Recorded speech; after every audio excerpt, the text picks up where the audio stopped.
तो T20 world cup का semifinal ये वो स्टेज है जहां से लेजेंड्स निकलते हैं, है ना। एक टीम ने तो फाइनल का टिकट पक्का कर लिया है। तो आज हम क्या करने वाले हैं, हम उनकी जीत के मास्टर क्लास को डीकोड करेंगे और साथ ही जो अगला बड़ा मुकाबला है ना, उसका पूरा ब्लूप्रिंट समझेंगे। ये जो लाइन है ना, वो शोर नहीं मचाते, वो स्कोर बोर्ड पे अपनी जीत लिखवाते हैं। ये एक टीम पर मतलब बिल्कुल फिट बैठती है। कौन? न्यूजीलैंड। एकदम शांति से आते हैं, अपना काम करते हैं और निकल लेते हैं। देखिए, जब बात आते हैं ना नॉकआउट मैचों की, बड़े प्रेशर वाले गेम्स की, तो न्यूजीलैंड का जो तरीका है वो एकदम शांत और क्लिनिकल है। कमाल का है। तो आइए थोड़ा और गहरा उतरते हैं और उनकी इस अनोखी मानसिकता को समझने की कोशिश करते हैं। न्यूजीलैंड की टीम को सब जानते हैं, good boys of international cricket. मतलब ना तो जीत का बहुत ज्यादा हल्ला मचाते हैं और ना ही हार में एकदम टूट जाते हैं। और कमाल की बात तो यह है कि इतने छोटे से देश से, इतने कम प्लेयर पूल से ये लोग इतने कमाल के खिलाड़ी कैसे निकाल लेते हैं। यही दिखाता है कि प्रेशर को सोखना और सही मोमेंट को पकड़ना इन्हें कितना अच्छा आता है। तो चलिए, मेंटालिटी की बात तो हो गई। अब जरा मैदान पर उतरते हैं और उनकी शानदार रणनीति को देखते हैं। सच कहूं तो उनका सेमीफाइनल परफॉर्मेंस मतलब जीत का एक असली मास्टर क्लास था। और इस मास्टर क्लास का हीरो कौन? Finn Allen. देखिए, आक्रामक शुरुआत उनके पार्टनर टिम साइफर्ट ने की थी, इसमें कोई शक नहीं। लेकिन उसके बाद फिन एलन ने जो किया ना, वो तो इतिहास बन गया। 33? जी हाँ, सिर्फ 33 गेंदें। फिन एलन ने सिर्फ इतनी गेंदों में सेंचुरी जड़ दी। सोचिए जरा, कितने सारे रिकॉर्ड्स टूट गए होंगे। सच में यकीन करना मुश्किल है। अब इन दोनों ओपनर्स का स्टाइल देखिए, कितना अलग और कितना खतरनाक है।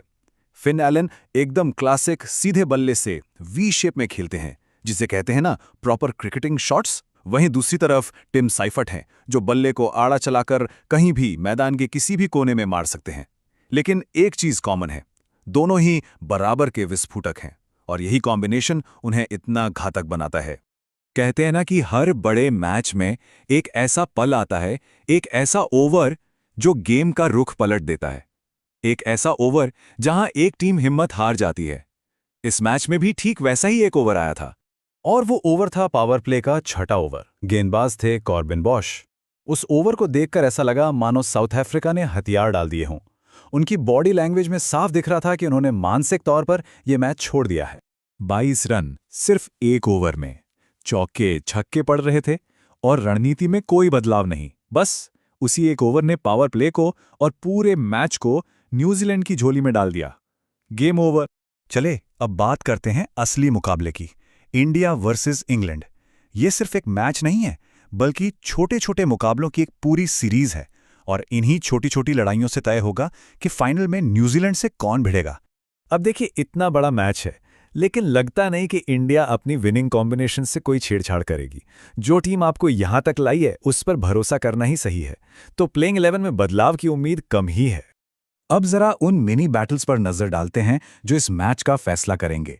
4 ऐसे खास प्लेयर वर्सेस प्लेयर कॉन्टेस्ट हैं जहां जीत या हार पूरे मैच का नतीजा तय कर देगी। तो पहला और सबसे बड़ा मुकाबला है फिल सॉल्ट का तूफान बनाम इंडिया का प्लान।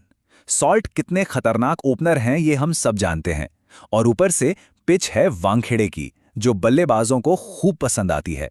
तो सवाल यह है कि भारतीय गेंदबाज उन्हें कैसे रोकेंगे। तो प्लान क्या है सॉल्ट के खिलाफ? देखिए, उनकी ताकत है बैक ऑफ लेंथ गेंदों को मिड विकेट के ऊपर से खींचना। लेकिन उनकी एक कमजोरी भी है, उनके बल्ले और पैड के बीच में काफी गैप रहता है। तो इंडिया का प्लान सीधा है, 1 फुल गेंदे डालकर स्टंप्स पर अटैक करो और 2 एक सरप्राइज वेपन की तरह तेज बाउंसर का इस्तेमाल करो। दूसरा कॉन्टेस्ट, ये पेस और टेक्निक से ज्यादा दिमाग की लड़ाई है। संजू सैमसन का ईगो बनाम जोफ्रा आर्चर की पेस। आर्चर को पता है कि वो संजू को शॉर्ट पिच गेंदों से ललचा सकते हैं। ये इतना दिलचस्प क्यों है? क्योंकि आर्चर की स्ट्रैटेजी है संजू के ईगो को टारगेट करना। वो तेज बाउंसर डालेंगे ये जानते हुए कि संजू को पुल शॉट खेलना पसंद है। लेकिन जो नए और पहले से ज्यादा मैच्योर संजू सैमसन है ना, वो ये लड़ाई जीत सकते हैं। कैसे? बस प्रेशर को झेलकर। उन्हें यह समझना होगा कि हर शॉर्ट बॉल पर बल्ला चलाना जरूरी नहीं है। अब आते हैं कॉन्टेस्ट नंबर 3 पर, जॉस बटलर। भले ही वो इस टूर्नामेंट में फॉर्म में ना हो, लेकिन वो हैं एक वर्ल्ड क्लास प्लेयर और मुंबई का ये मैदान उन्हें बहुत रास आता है। तो उन्हें हल्के में लेने की गलती तो बिल्कुल नहीं की जा सकती। तो बटलर के लिए क्या प्लान है? एक 2 प्रॉन्ग स्ट्रैटेजी। पहला, गेंद को लगातार ऑफ स्टंप के बाहर रखो, चौथी पांचवी स्टंप के लाइन पर, क्योंकि वहीं पर वो गेंद को स्लाइस करते हुए अपना विकेट गंवाते हैं। और दूसरा, पावर प्ले में ही अक्षर या वरुण जैसे स्पिनर को ले आओ, ये उन्हें सरप्राइज कर सकता है। और अब चौथा और आखिरी की बैटल, हैरी ब्रुक जो जबरदस्त फॉर्म में हैं, बनाम वरुण चक्रवर्ती, जिनका रिकॉर्ड ब्रुक के खिलाफ शानदार है। आपको पता है, वरुण उन्हें पहले भी 3 बार आउट कर चुके हैं। तो ये एक क्लासिक फॉर्म वर्सेस रिकॉर्ड का मामला है। इन चारों कॉन्टेस्ट के अलावा एक खिलाड़ी है जो है असली एक्स फैक्टर, और वो है हार्दिक पांड्या। इस बड़े सेमीफाइनल में शायद वो इंडिया के सबसे अहम खिलाड़ी हैं। क्यों? क्योंकि वो बल्ले और गेंद दोनों से मैच पलट सकते हैं। ये उनका होम ग्राउंड है, मुंबई, और इंडिया की छठे बॉलर की जो समस्या है ना, उसका जवाब भी वही है। तो अब आते हैं सबसे बड़ी बात पर। ये सिर्फ एक सेमीफाइनल नहीं है। इतिहास के पन्नों को देखें तो ये ट्रॉफी का सेमीफाइनल है।